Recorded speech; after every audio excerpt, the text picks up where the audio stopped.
Hello, I'm David, and my question is to the Premier as well. Let me stand up. Yeah, please do. Like Margaret, was it? The first questioner may have something to do with the hair colour. My question's about debt as well. So in terms of the perhaps the demographic, I'm lucky enough to be comfortably retired, so the hip pocket issues like education, health, don't worry me so much, but what does worry me is the things that will affect my grandkids. And so the government debt issue is one of the ones that I'm interested in you convincing me that you have a genuine commitment to reducing debt and bringing the budget into some semblance of balance. I note that your positive plan is primarily about spending, and I think in this sort of increasing age of entitlement, where people think the government owes them something all of the time, that it's a lot easier for politicians to promise and spend than it is to deliver hard decisions. So perhaps if you could convince me about... No, it was David, wasn't it? That's right. David, thank you for your question, and thank you for your obvious concern and interest in not just now but into the future. I think I've probably demonstrated to Victorians that I'm able to make very hard decisions, really, really difficult decisions. You can do the popular thing or you can do the right thing, and I always try and do the right thing. And we've had to do that in extraordinary ways over these last couple of years. And I'm so grateful to Victorians for coming with us and getting through a really tough time. In terms of borrowings, it's about what you borrow the money for. So we paid out $12 billion worth of business support during that 1 in 100 year pandemic. That was borrowed money, just like credit where it's due. Scott Morrison and the JobKeeper program was critically important. That was all borrowed money as well.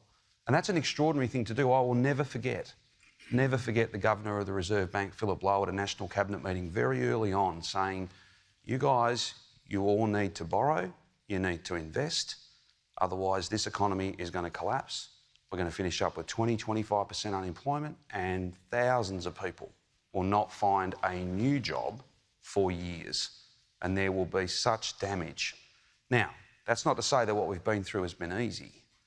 The other thing too, of course, is not just emergency funding, if you like, but it's about the infrastructure, road, rail, big projects, and small ones too, that make our economy bigger. That's what we've been doing these last 8 years. And just as some of those repayments will be made by generations to come, so will the benefits of things like Metro Tunnel, things like the North East Link, things like the suburban rail loop. 6 stations, 22-minute journey from Cheltenham to Box Hill, 70,000 trips a day. Now that is this will soon be the biggest city in our nation, and that's what we need. That's what we need. We're not cancelling that project, we're getting on and delivering it. There's also quite a few jobs involved in that. Now, you mentioned surplus. The Independent Department of Treasury and Finance has confirmed in the pre-election budget update that we will deliver a surplus. And that's the first step. We've set up a future fund, an offset account if you like, and portions of those future surpluses will go into that future fund to help us manage the cost of those borrowings. So if you borrow to build and make the place bigger, make the economy bigger, then that's money well spent.